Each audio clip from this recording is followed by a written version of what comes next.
This is the Page Publishing Book Club. I'm Alice Stockton Rossini. I can't believe this is the last show of this unbelievable year. A year that has left many of us astounded by a virus that ravaged the entire world. The way people reacted to this inhuman enemy was unbelievable, if not frightening at times. The stories of heroism and bravery by our frontline healthcare workers, friends, and family, they're going to be told for years to come. Just like the stories of those who survived a very visible enemy during World War II. They're still being discovered and told. Christine Hamer Hodges has been a writer for 3 decades while she traveled throughout Europe for her husband's job. But it wasn't until she settled in Florida that she was presented with the story of a lifetime about this remarkable woman who overcame insurmountable odds as a young girl in a Nazi camp. It's a story this woman shared only with Christine, and she retells it in her book, How High the Larks Fly. I met Ruth. I was introduced to her because a friend of mine knew that I had written a biography. And she said, "You've got to meet this woman. She has the most amazing story to tell. She's only told her friends tiny little bits of it. She's always said that she's never repeated the entire story." So I met Ruth. She had just been widowed. She was about 80 when I met her, although she didn't appear to be that age. And for some reason, she trusted me. I don't know why, but she knew I'd lived in Germany. She knew I spoke the language. And I think she believed that I would tell her story. And she trusted me to relate the facts of her life in an accurate way. So I went to her home, sat down on the floor, and just listened to her talk for 3 hours. And it was the first time she had ever told anyone the whole story of her life, including her daughter, who absolutely couldn't understand some aspects of her mother's personality because she was quite a tough taskmaster in many ways. But then when Barbara, the daughter, came and read my book, she was crying all the way through practically. I very much want young people to read this book, especially because I want them to understand how bravery and perseverance will help them survive the most dire circumstances, far, far worse than they have today. It's about exploring the crisis of the soul of an entire generation of German teenagers during the Second World War, as seen through the eyes of Ruth. As a 13-year-old girl, she was snatched from her family, sent to a camp to be indoctrinated with 65 other girls into the ways of Hitler's Third Reich. Now, she lived in Tegenort in West Prussia. It was known as the breadbasket of Europe because they grew the grain for a lot of Europe at that time. So communication was very sparse. So she's in this prison camp as children, and the way they were treated was horrendous. But she escaped, and she eventually made her way back to the village, which was alone is an amazing story. She gets back to the village only to find that the Russians have advanced, and everyone in West Prussia was terrified of the Russians. Ruth had 1 week to enjoy her freedom, and the whole village was evacuated to Denmark. Now, at that time, it was coming very close to the end of the war, and it was a very hard winter, the last winter of the war. The Germans had authority in Denmark, so these refugees thought that they were escaping to freedom, and they just took everything they could, and they had to walk and slip across ice. The ocean froze over. They got into rusty old boats and packed like sardines, and Germany capitulated. So by the time they got to Denmark, they were now prisoners of war. So Ruth goes to another prison camp, and she's now turning into a beautiful young woman, and her talents as a musician and a singer start coming out in this camp. And the most amazing love story starts to blossom. Both of them would have been killed if anyone had found out. So now the Red Cross step in and they find her grandmother, who is in another huge camp in Denmark. And Ruth, having sort of found her feet in this small camp, is moved again with her family to join the grandmother in a camp with 10,000 prisoners, all in striped suits and being treated absolutely unbelievably badly. And I have to finish at that point because that part of the story is just breathtaking right through to the end of the book from there on. The thing is, what courage can bring out in the human soul. If you're courageous and brave and just go ahead, forge ahead, it might change you. And it certainly changed Ruth. Yeah. She was a very soft, but became quite a hard taskmaster. And I'm amazed and so gratified that she gave me this story. And I have to tell you, I went to Poland to find her little village. And I took pictures of the bluebells that she talked about and her little school and the church and the little village streets. And I brought the pictures back. I'm going to start crying now. I cry every time I read this book. So does my husband. I took the photographs back to her, and she'd never been back, not since she was a little girl. And she slept with those pictures under her pillow every night until the day she died. Oh. You know, you had a true calling here. Oh, a true calling. You really did. Oh, gosh. Done it for her and her daughter. Her daughter is so sweet. It's a story that people need to know about, adults, children, and everybody. And I really appreciate talking to you. Same here. You have a great day, Christine. You too. You too. All right. Well, we're on the topic of bravery and survival. Meet Mark Lavelle.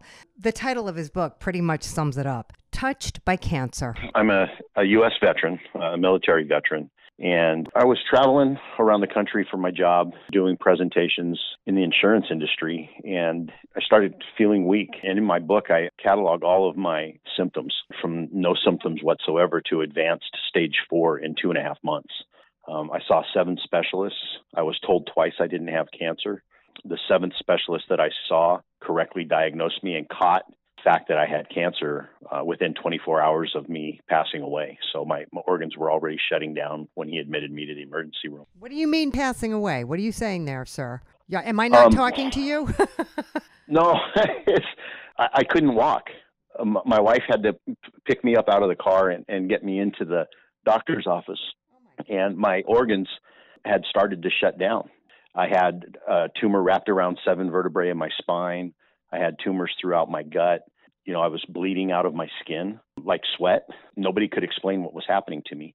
And I told her in the car, if this guy can't help me, I'm just going to fall out. I didn't know I'd be in the emergency room in 30 minutes, with stage 4 cancer. So, that's, one of the reasons I wrote the book is that specific reason. I started making notes in my cell phone when I was in that emergency phase. And I wanted my wife to read my thoughts, wanted to guide my family through that time of losing their dad, their grandfather, their husband. And it was a tough time, not just as a patient, but as a family member, with my close family.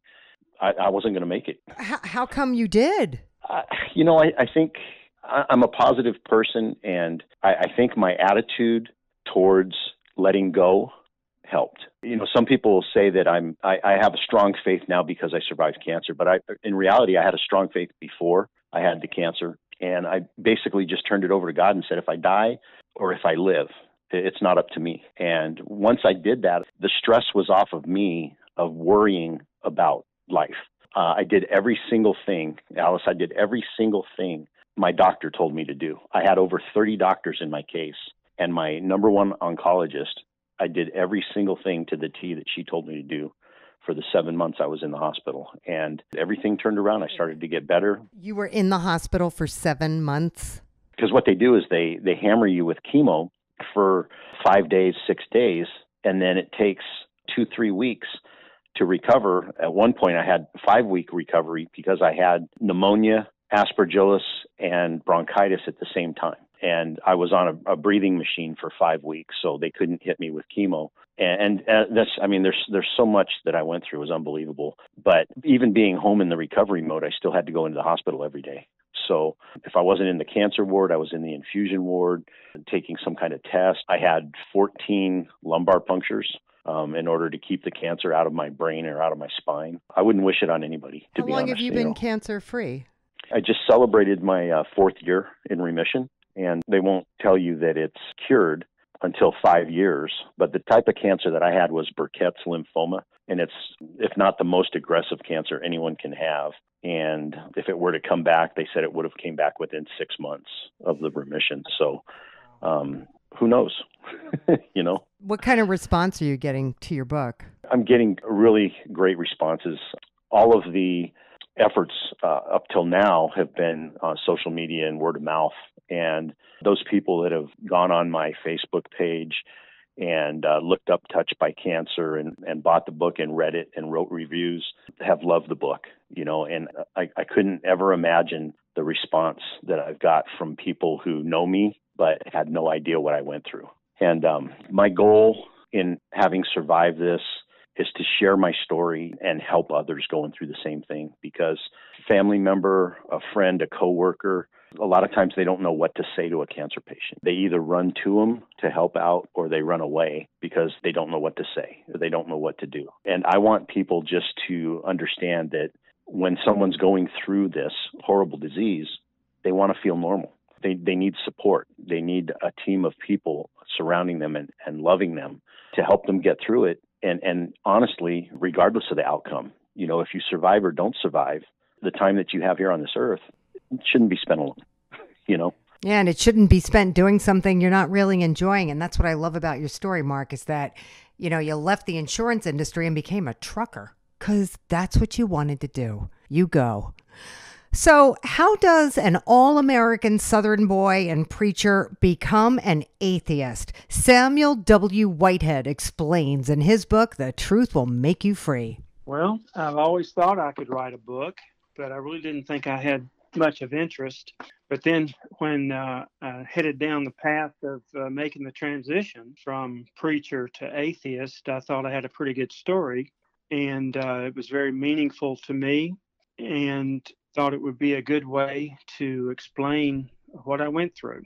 But it's got a twist. My family moved to Atlanta in the 50s, and we started going to a Pentecostal evangelical church that was just a couple of blocks from where we lived. A very small church, and we all started going all the time. And there was an unusual situation there that the pastor and the founder of the church was a woman. Her name was Maud Largent, wonderful person, one of the heroes in my life. And the thing that got my attention is that she was a woman, teaching that every word of the Bible was true and that we needed to follow it. But there's also a passage in 1 Timothy 2:12 that says women are supposed to stay silent in the church. So that was a big thing for me back then. I didn't dwell on it much, but that was the seed. That's what made you say there's something wrong with this picture. Yeah, I started questioning. And then in the 1960s, three of my heroes, Oral Roberts, Jim Baker, and Jimmy Swaggart. And Oral Roberts was doing a revival in the Atlanta area when my grandpa, Whitehead, came here. He was quite elderly and had some medical issues, and they came specifically to go to the Oral Roberts service to ask for healing.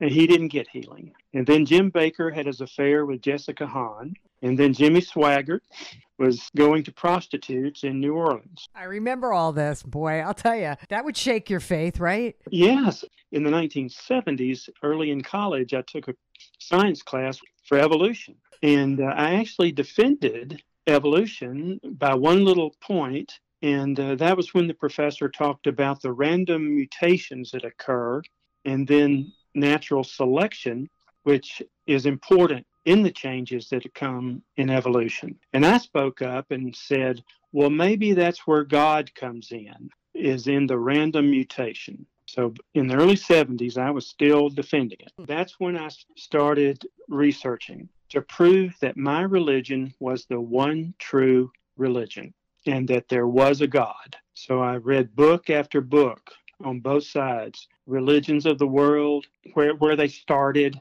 what their beliefs were, why were there so many of them. And I read books also about trying to prove scientifically that there really was a God.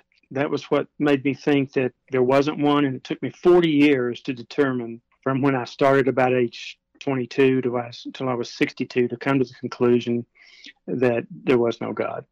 So now what?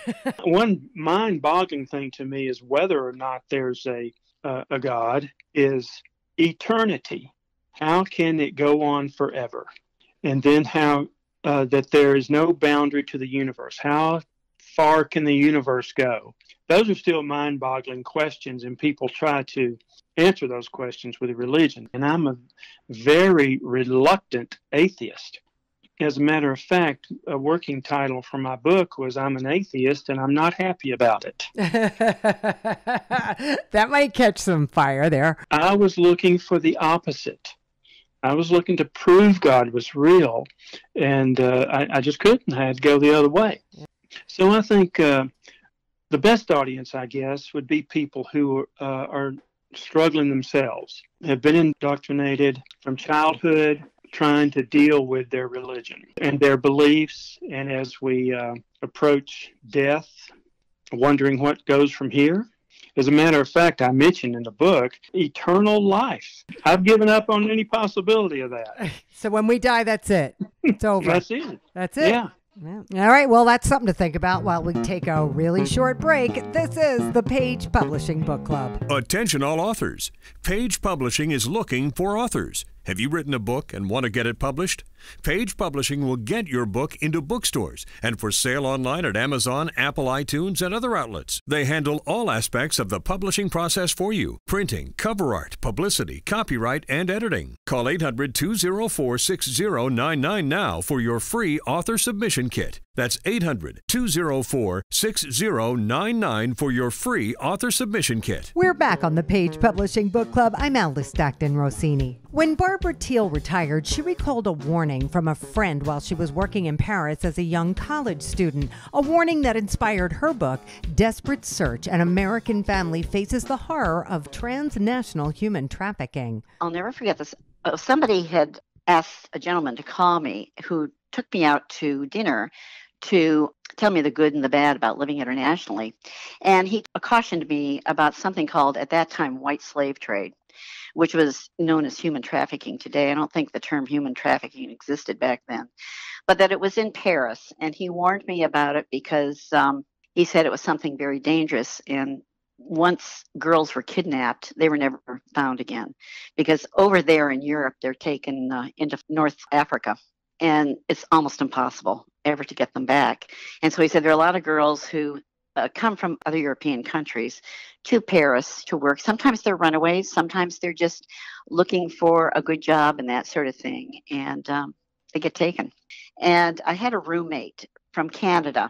And I went back to the room that night and told her what this guy had told me. And we were sitting there kind of shaking. We were so fearful about it. Anyway, it was something that's always stuck in my head. And when I came home, I told my family and friends about this thing called white slave trade, and everybody was horrified. But we never, ever thought that it would come to this country. And, you know, it's been in the news lately. It's called human trafficking. It's been in the news, and it's because of the border incident. And I think people now are starting to take it seriously, that it is very dangerous. But two girls from Wisconsin, upper middle class, really good students, they go to study at the Sorbonne for a semester. And they go just about every place together, although they have different majors, and so they don't see each other much during the day. And one night, one of the girls comes back to the room, and her best friend doesn't come back. And she thinks maybe she's just gone somewhere, but they always tell each other. And so she gets the house mother involved, and she doesn't come back for the whole night. So they get an Inspector Dubois, involved, and he knows what human trafficking is, but he has to check other things out to make sure that it is or isn't human trafficking. Finally, he decides that that's what it must be, and time is running out because they usually take them out of the country and they end up in North Africa.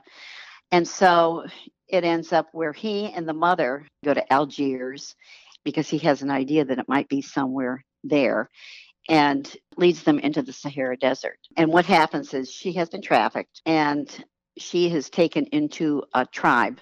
And this book, it ends up as part of a deal, a business deal, because not long before she was trafficked, her father, who worked for an import-export firm in Milwaukee, Wisconsin, found out that there was something going on, smuggling and that sort of thing going on in his office.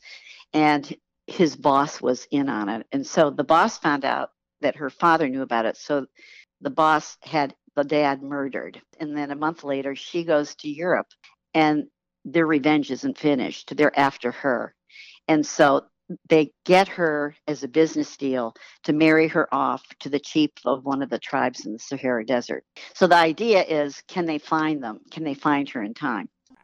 So there was a lot of research I had to do. And this is the fun thing about fiction, is researching different areas and cultures and people and that sort of thing. It's really a lot of fun. Well, your timing couldn't be better, Barbara. Good luck. Despite painful back issues, Michael Ferrick somehow continues prospecting, and he's written a book entitled The Art of Dowsing, Separating Science from Superstition. So explain what dowsing is. Dowsing's picking up elements. All 92 elements put out an elemental microwave frequency that's distinct to each element. Okay. When you're dowsing, you're holding a modern dowsing rod me and my dad invented, and you're walking with it, and you go until it turns, and it'll turn to the left when you come up to the approach edge on buried item, either pipeline or elemental mass such as gold vein. And then it'll turn helicopter when you get on the exact center. It'll spin circles in the left-hand turn. It'll be in counterclockwise direction. When you hit the outside edge, it'll turn to the right and make it a right-hand 90-degree turn.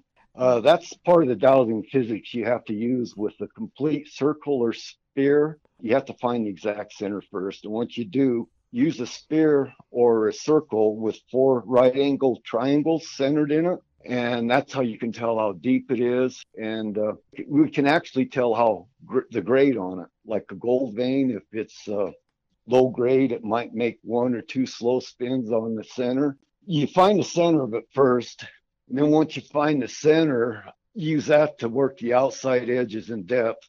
But with the center, we use it for grading. When you're on the center, it'll spin the helicopter in 6 slow helicopter spins for low grade. It'll turn circles. Okay. Medium grade, it'll spin so fast you cannot count the spinning of the circles, but you can see them with your eye. And when you're dowsing high grade, I call it helicoptering for dowsing the center. But when you're dowsing high grade, it'll spin that dowsing rod so fast it looks like a helicopter's blade in flight, and you can't follow it with your eyes and you can't count it. But that's how we can grade what's being dowsed. And then to depth dowse, like on a gold vein, I'll get into individual items like a gold ring here in a minute. But for large masses like a gold vein, we use the outside edges to dowse from, and you go until you find the outside edge and it'll make a left-hand 90-degree turn. You stop there, that's your outside edge. This is the only process of elimination and dowsing that you have to walk backwards doing it, because you have to have your dowsing rod facing the exact center of the elemental mass being dowsed. I was supposed to have been a Howard Hughes of the mining industry when I was 18, 19. We had our gold claims in that and gold mine. I was going to prove dowsing through having an actual gold mine in operation, and that would have proved it. Okay. But unfortunately, I've had 5 different gold mining operations in my lifetime, and not a one of them's turned into an operating gold mine, so I didn't have any way to prove it. And then when I blew my back out in 1996, I thought, well, I'm going to write a book about dowsing because it's the only way I'm going to be able to prove it. And I can't take this to the grave with me because it's just too important. My spirit will not rest in peace. So I had to write the book so I could leave it behind for the world. A physicist will be able to pick it up and actually start dowsing and be as good as I am once he gets a little experience. My emphasis was gold mining. What else can I pick up? If you're after a gold bar, gold ring, it will pick that up too. If you want to dowse for a gold ring, you're going to have to be about 10 feet away at least to pick it up, maybe 5 feet. Now that gold mine, from down here, I'm 40 miles away from my gold claims of La Plata mountain range. Right. And I can walk outside my yard here and I can see the mountain and I can actually douse that gold vein system up in the mountain range from my house 40 miles away on foot. Wow. We Okay. can douse from a moving vehicle. There's the key. You can douse 100 to 300 miles away from a moving vehicle. I drive up and down the freeways and douse the mountain ranges and find the gold resources, and then I douse my way into them and then go from there. Wow. You never know what you're going to learn on the Page Publishing Book Club. Thanks so much. Airman Ben Riffanero is stationed in Great Falls, Montana. He says he's got time to write, so he decided to expand on his last assignment in a folklore and fantasy class that he took, which turned into a book entitled The Bird of Paradise, The Brotherhood of the Lunar Eclipse. Tell us about this assignment. Write the first chapter of our would-be fantasy or folklore book. And I had the idea for a secret society of very diverse people. So what probably inspired that was the League of Extraordinary Gentlemen, and we read Harry Potter and the Order of the Phoenix by J.K. Rowling. I wanted to mesh those two together because I've always loved, secret societies in film. And so I thought that would be a cool story to write. And I got a lot of good feedback, excitable feedback from people. And I said, you know what? I'm going to write the story. I'm actually going to turn this into a book. So I have a main character, Logan. He is actually descended from a royal lineage since been long dead. And he is a werewolf. It's usually tied to dark magic or something catastrophic that takes place, and at least for some time in the first book. And he's the key to what the Bird of Paradise, which is the secret order in the book, is trying to accomplish. He's the key to the secret society's plan. So there are two competing factions here. There's the Bird of Paradise, and then there's the Brotherhood of the Lunar Eclipse, who are the bad guys. Right? They're the secret order. They used to rule the world from the shadows. There's a lot of conspiracy in this book. They used to rule the world from the shadows, and at some point, something tragic happened to them, where their own devices turned on them. Something backfired, and they've never recovered since. But now they're trying to make a resurgence, and the werewolf is key to that. And so when they convene, that all of that is explained in the book. All right, Ben, and that's just the beginning of a trilogy, so you write on. And that's it for the Page Publishing Book Club 2020. If you missed anything, head to 710WOR.com and download that podcast. I'm Alice Stockton Rossini. 2021, here we come.